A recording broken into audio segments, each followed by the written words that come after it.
Boa noite, irmãos. Louvado seja o Senhor, porque nos tem suprido, nos tem abençoado, nos tem fortalecido, mesmo nos momentos de dificuldade, mesmo nos momentos de luta.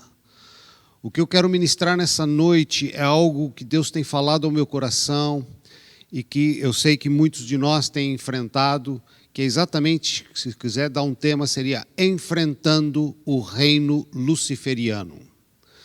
É uma luta contra as trevas, é uma luta contra as setas malignas na nossa mente, é uma luta contra os pensamentos negativos, é uma luta contra as ciladas de Satanás, é uma luta contra os caminhos que o inimigo tem tentado jogar, setas de dúvida, setas de medo. Isso não pode nos atingir, isso não pode nos dominar, porque nós, como igreja, temos que enfrentar isso e saber que o destino final já está traçado, a derrota dele já está determinada. Por isso nós não podemos deixar desfalecer a alma, cansar e desistir. Até me chama muito a atenção um versículo do Salmo 42:5, que fala assim: por que está abatido a minha alma? E por que te perturbas em mim? Espera em Deus, pois ainda o louvarei pela salvação da sua face. Ou seja, é natural, com tantas tribulações, com tantas más notícias, com tanta opressão, que este mundo luciferiano tem tentado colocar na nossa mente, trazendo de uma forma que eu particularmente nunca vivi antes, tanto medo e tanta dúvida. E se a gente der ouvidos a isso, a gente vai desfalecer. Mas a gente tem que mudar a visão, mudar a maneira de ver, mudar a forma de pensar. E eu peguei duas passagens bíblicas que falam exatamente desse abatimento do povo e como eles reagiram e como Deus agiu diante da reação deles. Eu gostaria de colocar aqui duas situações bem interessantes. Uma se trata de Jeosafá, que era o rei de Judá, num momento da história onde os inimigos o ameaçam. E ele tinha um grande exército, mas ele sabia que a força dos inimigos ainda era maior. E aí ele se desfalece, ele fica em dúvida. Então, se vocês olharem lá em 2 Crônicas 23, diz que assim: então Josafá temeu, ficou assustado, ficou preocupado, ficou abatido. Mas ele fez a coisa certa. O que ele fez? Buscou ao Senhor. Então, pôs-se a buscar ao Senhor e apregoou o jejum em toda a Judá. Ou seja, Josafá reage diante daquele sentimento de medo e toma uma atitude de jejum e de busca e de oração e de adoração. E é interessante que lá em Crônicas 20, no versículo 15... o profeta vai a Josafá e traz uma profecia, o profeta Jeaziel. Aí ele fala assim: e disse: dai ouvidos todo o Judá, e vós, moradores de Jerusalém, e tu, ó rei Josafá, assim o Senhor vos diz: não temais, nem vos assusteis, por causa desta grande multidão, pois a peleja não é vossa, mas de Deus.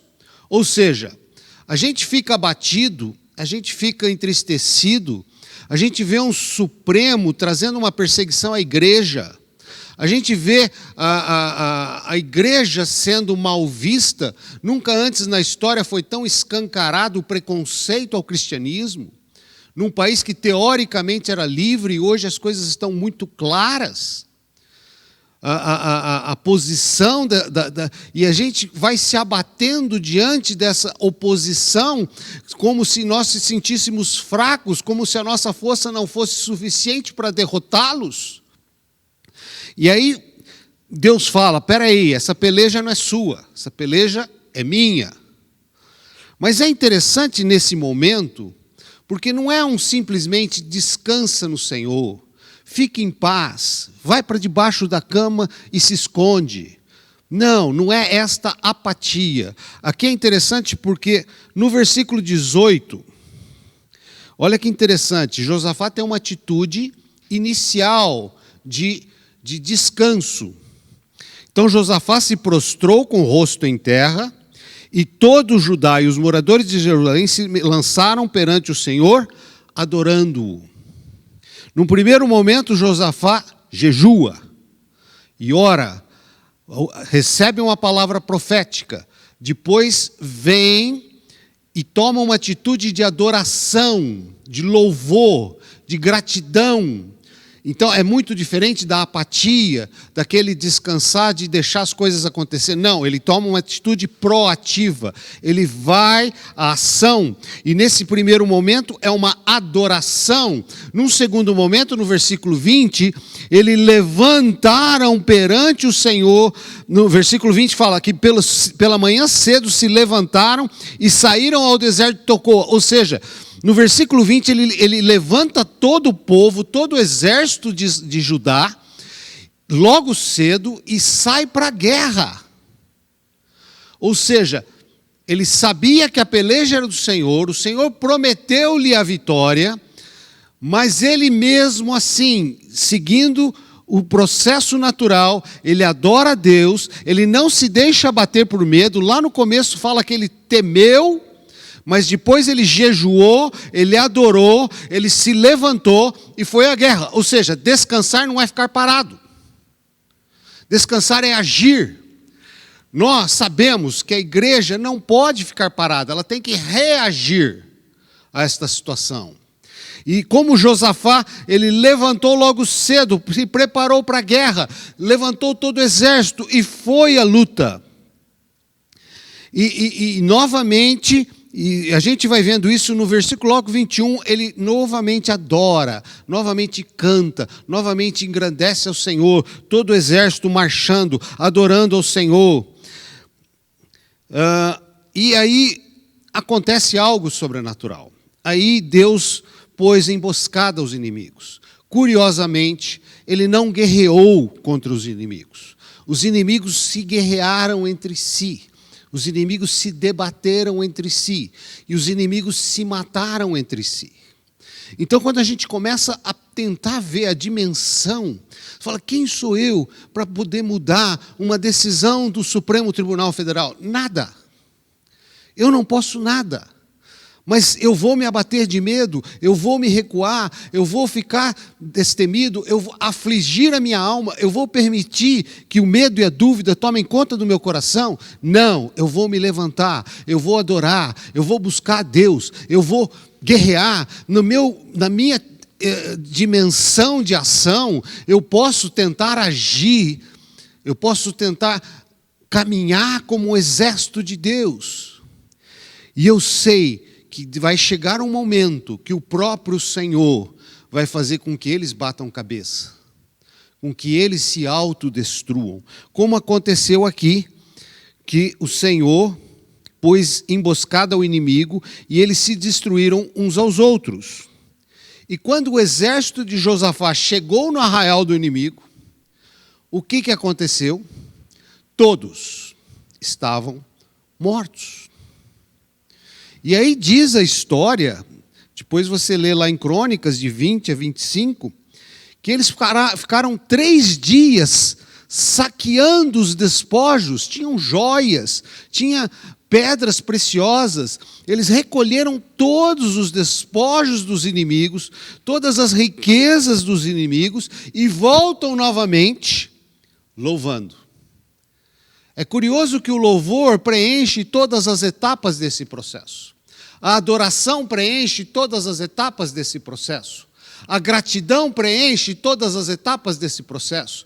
Então, se nós estamos com a alma abatida, se nós estamos desfalecidos, nós temos que colocar a adoração em primeiro lugar em todas as etapas desse processo. A gratidão em primeiro lugar em todas as etapas desse primeiro processo. Porque é curioso, eu tenho testemunhado isso na minha vida todas as manhãs, desde que eu tive o problema dos stents no coração e perguntei a Deus por que a sobrevida, e Deus me falou, eu quero que você tenha gratidão, que você me adore e que você sirva, e todas as manhãs eu faço um esforço de gratidão. Tem dias que é muito difícil, tem dias que eu pergunto por que está abatido a minha alma, mas aí eu começo a agradecer a Deus, e esse abatimento começa a se esvaziar, e aí eu consigo adorar a Deus, e eu consigo superar aquela seta maligna que está tentando entrar na minha mente, tentando entrar no meu coração, para poder ser um guerreiro a cada dia.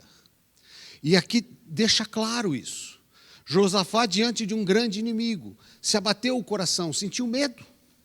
Mas ele enfrentou o medo com jejum, ele enfrentou o medo com adoração, ele enfrentou o medo com a palavra do Senhor, ele enfrentou o medo seguindo firme na luta, ele enfrentou o medo levantando o exército e indo à guerra, ele levantou o medo a ponto de Deus atuar sobre o inimigo, e o que sobrou para ele simplesmente foram os despojos e as riquezas dos inimigos. E eu creio que nós estamos vivendo esse tempo como nunca antes na história.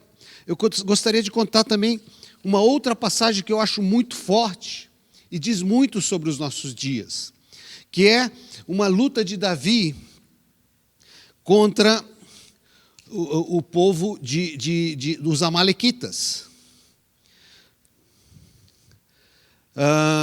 Davi ele estava fugindo de Saul, ele ficou numa terra inimiga, e aí chamaram ele e o exército dele para guerrear contra Israel, e era complicado, porque ele mesmo lutar contra seus irmãos, mas de alguma forma, milagrosamente, ele foi dispensado dessa guerra, e quando ele volta para o arraial, com todo o exército dele, a terra dele é terra arrasada. Queimaram tudo, levaram as mulheres e levaram as crianças. E aí houve uma grande angústia, houve uma grande sensação de impotência, porque você vê desabar o mundo, você vê as coisas acontecendo de uma forma que você parece que não tem forças. E aí, inclusive, quase que gerou uma rebelião entre eles, eram 600 soldados, mas eles resolveram sair e ir buscar, ou ir enfrentar aqueles inimigos que tinham tomado deles tudo que eles tinham.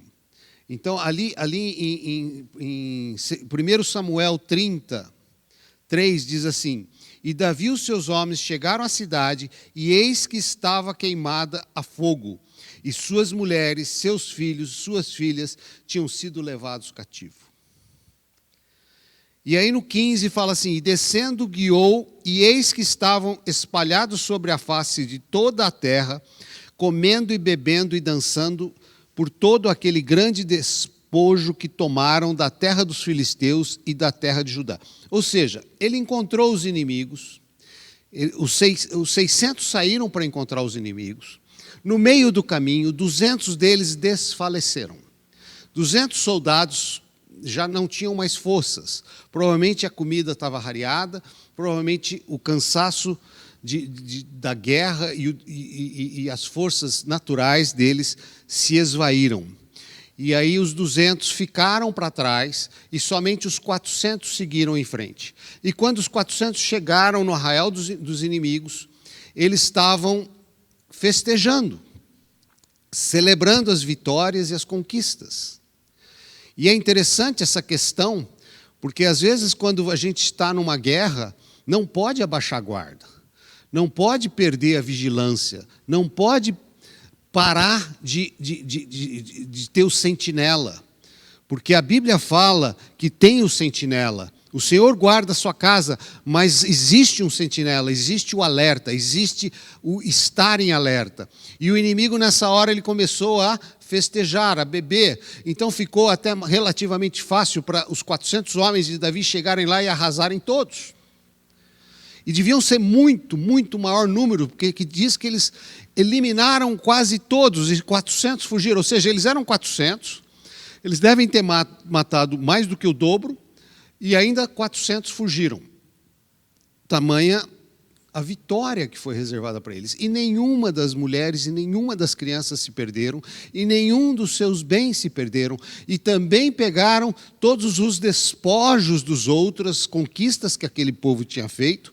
Ou seja, novamente, essa questão dos despojos, essa questão das riquezas, essa questão de você trazer a vitória num momento de derrota e essa vitória ser muito mais próspera do que era a sua situação anterior.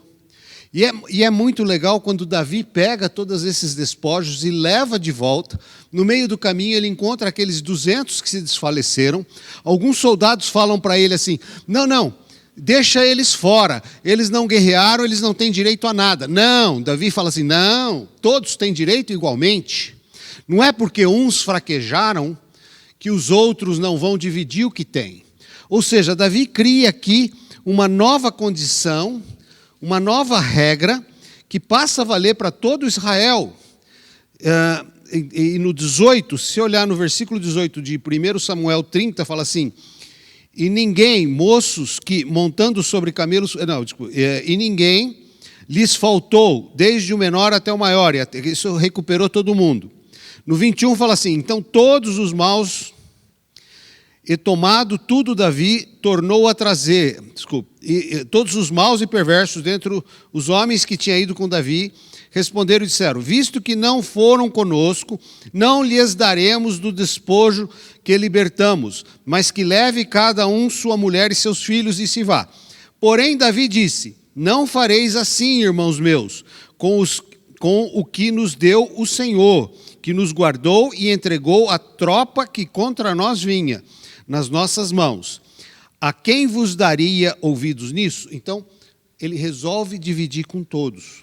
E é interessantíssimo isso, porque quando a gente é um time, quando a gente é igreja, quando a gente é uma sociedade, quando a gente é uma parceria, quando a gente é unidade, nós somos muito mais fortes.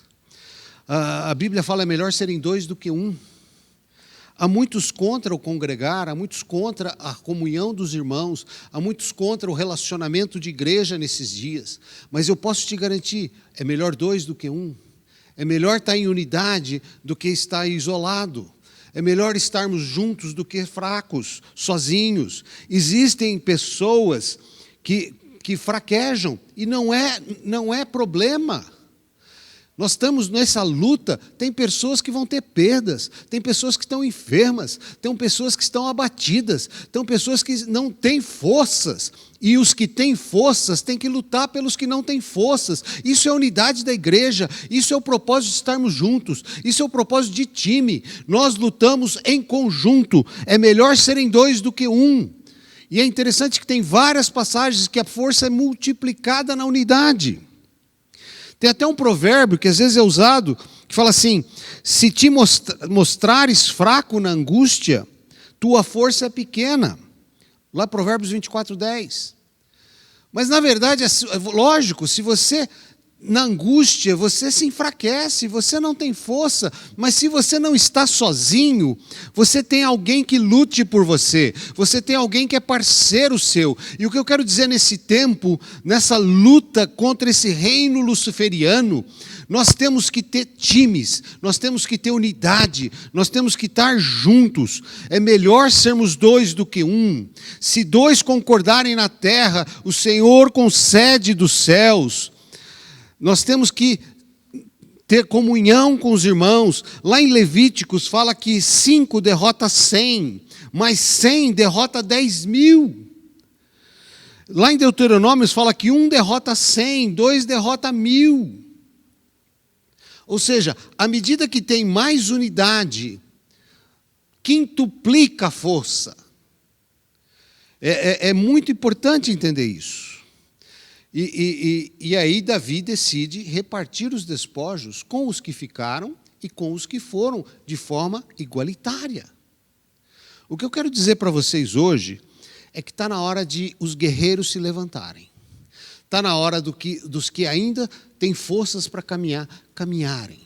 Está na hora de Deus nos entregar os inimigos no arraial. e devolver despojos maiores do que levaram de nós. Eu sei que muitos perderam tudo. Eu sei que alguns estão desempregados. Eu sei que muitos estão passando dificuldades tremendas, como enfermos e alguns que perderam familiares. Eu sei que a dor tem atingido a muitos, e o desânimo e o abatimento tem atingido a muitos. Mas tem muitos que ainda podem lutar. Tem muitos que ainda são os 400 que vão à luta. E aqueles que estão abatidos, fiquem em paz, porque vocês não estão sós. Vocês não estão abandonados. A igreja não deixou vocês para trás. A igreja vai trazer os despojos para vocês. Nós, guerreiros e lutadores, vamos lá pegar de volta tudo que o inimigo roubou e vamos trazer bênçãos. É chegado o tempo. Nós não estamos vendo, às vezes, a luz do fim do túnel. Nós estamos, às vezes, como Josafá, com medo, abatido pela ameaça do inimigo. Ou nós estamos como os soldados de Davi, quando chegam e enfrentam uma terra arrasada. Parece que está tudo acabado, mas não está. E preparem-se, porque vai haver a reviravolta. Vai haver a retomada. Nós ainda vamos ver uma igreja em glória no Brasil. Nós ainda vamos ver a manifestação do reino de Deus na terra. E não desfalece, não desista. Se você não consegue ter forças para ir ao campo e ficou como os 200 para trás, esteja em oração, esteja em jejum, esteja em adoração, esteja num processo de gratidão. E Deus vai trazer aqueles que estão indo à luta com todos os despojos, e não para si, mas para dividir igualmente com o povo. Porque a palavra promete isso. Em Isaías 2,11 diz assim: virá o dia em que os orgulhosos serão humilhados, e os vaidosos serão rebaixados, e somente o Senhor receberá os mais altos louvores. Ainda que a gente seja abençoado, ainda que a gente seja próspero, ainda que bênçãos sejam colocadas sobre as nossas vidas, toda a glória, toda a honra, todo louvor seja dado ao Senhor. Tudo que possamos ter, possa ser dado ao Senhor. Nós não podemos deixar, nós não podemos permitir que a dúvida e o medo roube de nós a fé e a sabedoria. A Bíblia fala de coração doble, um coração dividido, um coração sem firmeza. Está lá em Tiago 1, 6 e 7. Um coração inconstante nos seus caminhos. Nesse momento, mesmo que a gente se sinta fraco, mesmo que a gente não tenha forças, mesmo que a alma se abata, tenha um coração grato, tenha um coração de adorador, tenha um coração que busca a palavra de Deus, tenha um coração que ora, se apegue na presença de Deus, se apegue na comunhão dos irmãos, se apegue no relacionamento, porque é melhor serem dois do que um. Não se deixe abater a sua alma. Fortalece a sua alma se relacionando com os irmãos. Fortalece a sua alma tendo comunhão com os irmãos. Fortalece a sua alma estando juntos. Nós somos seres relacionais, nós não fomos criados para ser ermitão, nós não fomos criados para um monastério, nós fomos criados para serem seres relacionais, nós somos imagem e semelhança de Deus. Deus criou o homem para se relacionar com o homem. O homem, ele é um ser relacional, ele não é um ser individual, ele não é um ser enclausurado, ele é um ser que ele precisa de toque, ele precisa de abraço, ele precisa de comunhão, ele precisa de afeto, ele precisa de relacionamento. Por isso, irmãos, vencendo o reino luciferiano, que é o que nós estamos vendo hoje, se eu ligo a televisão, que vocês estão procurando os falsos profetas, estão tentando dividir a igreja. O maior falso profeta do nosso tempo é a mídia, são os canais de televisão, as mídias sociais, com fake news o tempo todo, bombardeando a nossa mente, bombardeando o nosso coração, trazendo ansiedade, trazendo angústia, trazendo tristeza, trazendo aflição. Sai fora, povo meu.